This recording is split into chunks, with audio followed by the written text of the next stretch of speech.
Assalamu алейкум, урматтуу көрүүчүлөр, урматтуу Next Media каналынын көрүүчүлөрү. Бүгүн бизде конокто легендарлуу ырчы, аткаруучу, обончу Биз тобунун негиздөөчүсү жана солисти Бактияр Токторов байкебиз. Кечки туман, махаббаттын бары жалган. Кечки туман, алтырдың бол жүрөгүмдү жалаң арман. Салам, ассалам. Assalamu алейкум. Ва алейкум ассалам. Кандайсыз, Бактияр байке? Жакшы, Кудайга шүгүр. Бизден чакан студиябызга кош келипсиз. Рахмат. Кандай келип алдыңыз? Жакшы келип алдым, машина менен келип, бияктан Шобогона келип, анан бул жака чөп келип алдым. Сонун дароо эле биз маегибизде азыркы учурда популярдуу болуп жаткан буй-буй ушулардын жаралуу тарыхы туурасында баштасаңыз. Жаралуу тарыхы ушул 2007-жылы кичине баягыдай кээ бирде жашооңдо мындай удачный болуп калат, ийгиликтүү болуп калат, жумуштарың кээ бирде ийгиликсиз болуп калат, кээ бирде кубанычтуу, кээ бирде кайгылуу болуп калат. Ошондой биздин жакшы иштерибиз жакшы болбой калган убакта, ошол убакта чыгаргандар 2007-жылы. Ошого баягы текстинде жазылып турбайбы? Түн караңгы дейт, күн да караңгы, биздер чыгып айдагы баардык жок караңгы, свет жок дегендей, душада караңгы болуп тургандагы жазылгандар. Ошолорду да, ошол кайырмасын эметип, мына буй-буйлап отуруп, ошол кайгыдан чыгып кеткенсе болот. Бүгүнкү күндө ошол буй-буй көпчүлүк адамдарды мага чалып көптөр эмес, баягы уккандар чалып айткандар бар да. Бактияр байке, мага мен үчүн мындай жашоодо кыйынчылык болуп кетсе, ошо антигриппин, анальгин, жана бирдеме кандай, ошол ырыңызды буй-буйду коем дагы, ошол менен кошулуп да, эч ким жок деп анан ошолор менен кайгыларын бугум чыгарып алам. Медитация катары. Ошол. Негизи мен да ошону чыгарып алгам. Элде бүгүнкү күндө канча адамдар угуп, ошону күлүп, эме кылып, ошол ыр менен кичине жашоосунда кичине мындай шаңдуу же өзгөрүү болгонго мен аябай сыймыктанам. Мен ойлойм, ошол биздин максатыбыз, ойлорубуз, максатыбыз орундалды дейм. Негизи ушул сиздин ырларыңызды мен кичине кезинен угуп келем да, буй-буйдан башкасын деле. Анан ушул буй-буйду жеке менин оюмда көпчүлүк айтып калышат да, плагиат депчи. Бирок мен жеке оюмда андай нерсе жок деп ойлойм. Анткени плагиаттыр баары бир эртеби кечпи билинип калмак. Анткени бул ырдын чыкканына 10 жылдан ашып кетти. Ошолорго бир плагиат дегендерге бир плагиат дегендер өзүңүз азыр жооп берип койдуңуз. Плагиат болсо ал 1 жыл эмес, 40 жылда дегенде бул бат эле билинип калат. Бактияр Токтордун буй-буйуна коюп туруп, жанында жана Боря Ташкентскийни мен ошону коюп койсо эле билинип калчу эле. Баягында да аракет кылып көрүштү, ошол буй-буйуну коюп тур, анан Ташкентскийнин буй-буйуну коюп анан мен буйум мына десе эле эч ким койчу, окшобойт да. Негизи эле ушуларды баягы жазып аткан учурдабы ушунчалык популярдуулукка жетет деп балким. Жок. Ой болду эле. Негизи эле ар бир адам ыр жазып атканда ушул ырым элге жетсе экен деп жазат да. Ооба. Творец деп коет, баягы жаратуучу, мына бизди жаратканда, элди, жерди жаратканда аябай жакшы ой менен жаратканда. Ансыгары биз эми ошол Алла Тааланын жаратуучу сыфатынын кичине миллиондон, триллиондон вообще бир кыпыны сыяктуу биз эле бир мындай ыр жаратабыз да. Балким сүрөтчү сүрөт тартат, ошондо эме жан дүйнөсүн берет. Ошондо мисалы адам кайсы бир акындын сөзү бар го. Бул аябай сулуу кыз экен десе, койчу, анча эле сулуу эмес экен, жанында айтып тур, койчу десе, сен менин көзүм менен кара дегенде, ошол ар бир акын, ырчы өзүнүн көзү менен карап, ырларды көп жашасын дейт, сонун ыр болсун деп чыгарат да. Мисалы мурда бизде 92-жылдардан баштап жылда альбом жазчу элек. Альбом деген 15 ырды кассетанын 90 мүнөттүк кассета барды. Бул жагы 45 мүнөт, бул жагы 45 мүнөт. Хотя минимум 45 мүнөт толтуруш керек. Бистоо деп буягынан Бекборбиев же Айчурак Иманалиева кетет. Жагына бир бетин толтурганга ошондо 3-4 ырды мындай чыгарып, калган ырларды мындай состав кошуп кое берет элек. Мындай тәпләп кылып жазса элечи. Негизи тәпләп дегенде, мисалы жөнөкөй ырларды элди мен жөнөкөй дебейм. Элдер жөнөкөй, бирок мындай сабатсыз дебейм да. Бирөөлөр айтып аткан сабатсыз деп. Музыкалык сабатсыз жагына, саясий сабатсыздык айткан жокмун. Музыкалык сабатсыз деп элге жөнөкөй деген доступный, мисалы буй жазсам 3 аккорд деп коет, асыз ушундай ырларды жазыш кыйын негизичи. Анан жазган деле баягы художник деле, акын деле, композитор деле мындай күчтүүрөөк кылып чыгара берейин дейт да. Оягымды кыйын кылыпчы, узорлорду чыйып, эмненин эч ким кыла албай калган, эмне философский, эмнеде көрдүң, эмнеде турган бул адамдын кайгысын билет. Бул жердеги мындай кеткен билер, бул күндүн нуру деп мындай ага эл сабатсыз эмес, эл түшүнгүсү деле келбейт анчы. Ошондуктан бир мен темадан алсак кетип айта берейин. Бул деле керек нерсе. Бир аябай чет өлкөлүк группа аябай музыкаларды сон ойноп, анан бизге окшоп баягы 45 мүнөттөн кассетанан 2,5 мүнөттө толбой калыптыр да. Эмне кылайлы деп туруп, жанагы ырдап кое берди.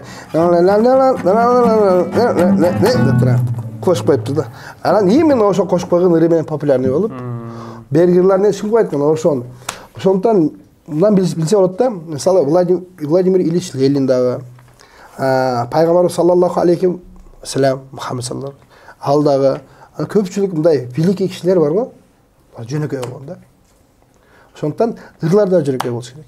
Көп деле акылдуу мындай андай деппей, мындай деп бербеш керек. Мындай эле мен мисалы өзүм жөндөш керек деп ойлойм да. Мен сүйдүм, болбой калды десе, бияқта мен деле сүйдүм эле болду. Окшош турбайбыз деп ого баштайт. Мен ушундай, мен сүйгөн ушундай, мен эртең менен турам, бет колду жуам, баары сен ого теңкей эле аны мындай көрө албай эле окпай коет. Чей ушуну. Ошого элге жакыныраак ырлар болсо, жакыныраак сөздөр болсо, кечке эле мактана берсең сен деле окпай коет досторуңчу. Койчей. Сүйлөшүп эле койчу муну деп. Ошого мындай болгон нерсени ырдаш керек, болгон нерсени сүйлөш керек. Анан мисалы аскерге барып таяк жесең, таяк жегенин айтып берсең, жыр алып көчөт барды. Себеби барды таяк жеген. Анан урагымды айтсаң анча укпайт.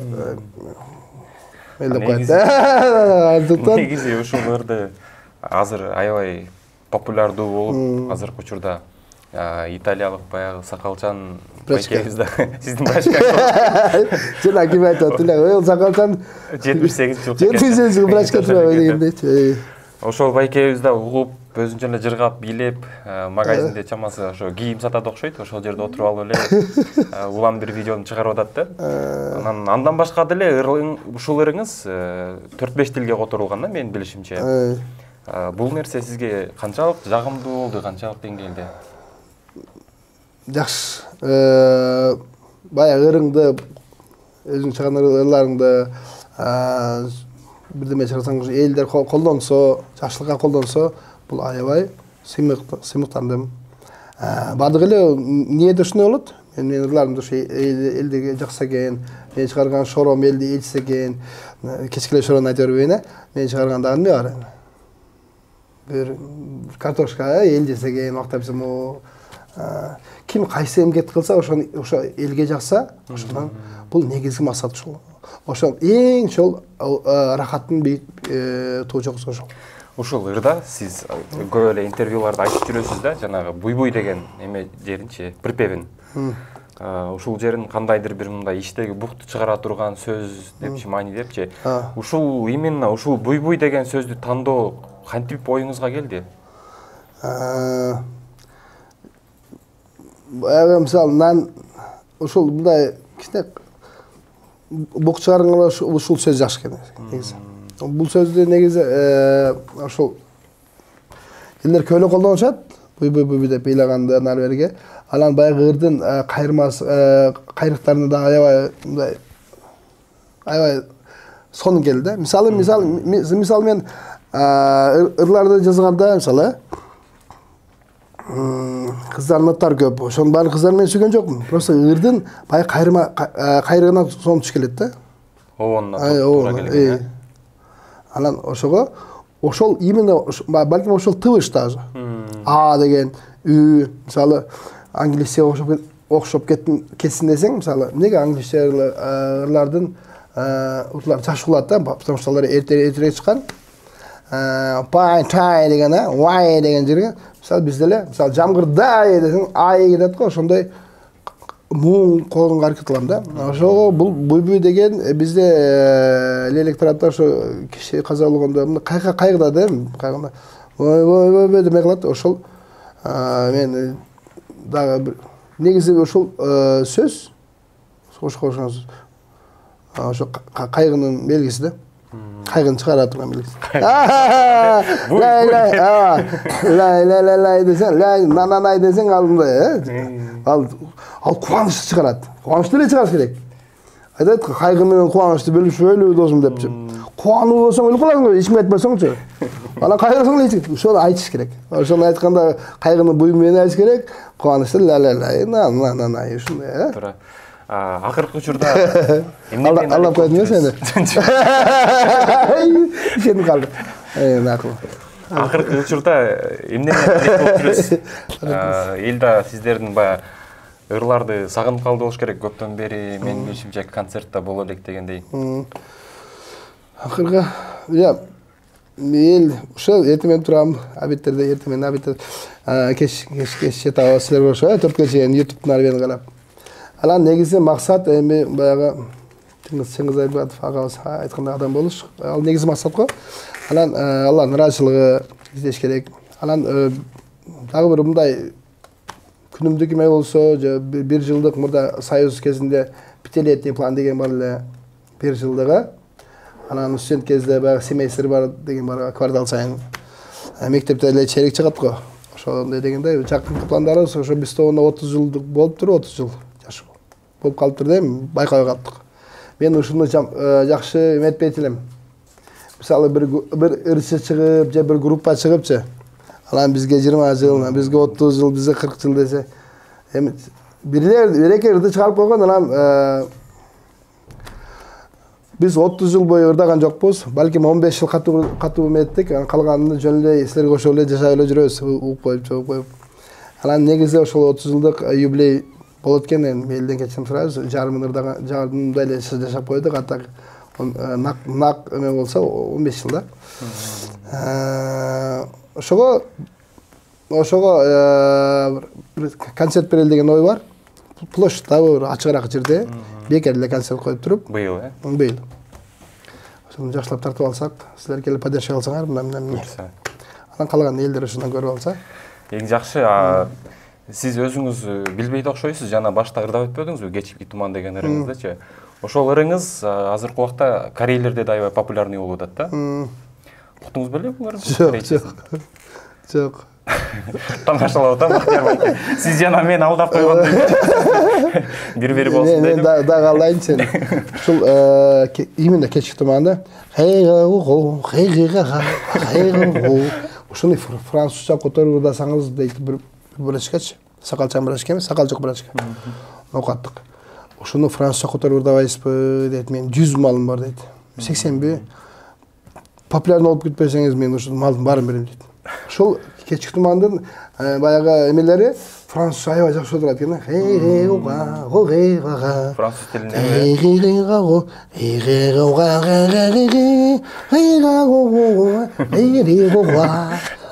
Ошондон кичине мындай дым чыгарып клип тартып берсеңер, деп баягы эфири башынан жанында. Болуп кетесең дейт да, алдап койдум да. Жок, чындап эле айтты.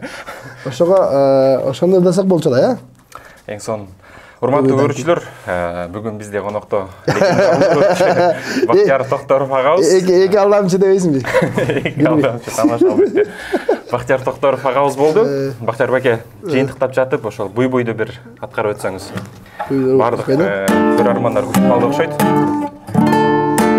Түн караңгы, күн да караңгы, биздер чиген айда караңгы. Бирге жүргөн бактылуу күндө, тынчымдалы козгойт санамды. Ыйлай калдың сен дагы, ыйлай калдым мен дагы. Буйрбаса айла жок экен, İşte kaldı suyu armanı, işte kaldı suyu armanı. Şimdi kıkırganda da buk çıkat. Şu kırgızlar burada buku bolgonmaz. Nege? Потому что жайлоодо койкоп деп эле чыгарып алган. Кайерге жетпей калган. Биз да шаардан чыкпай жүрүп, мында үй алып алып туруп, мында машина алып туруп, деп жакта чыкпайт. Ошо үстүмө чыга салат да.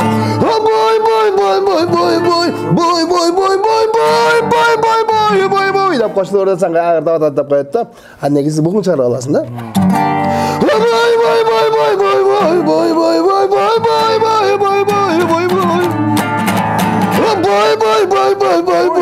Çıkarmazsın da.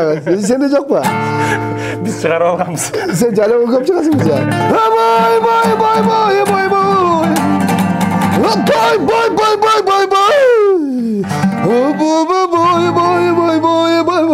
Рахмат. Ушундай кайгы капа болбосун, кайгы капа болсо да ушуну чыгарып ал, э? Ооба. Кайгы капачылык болсо да ушул ыр менен чыгып кетсин. Жок, кайгы капа болуш керек экен. Себеби мен дагалап коем сени.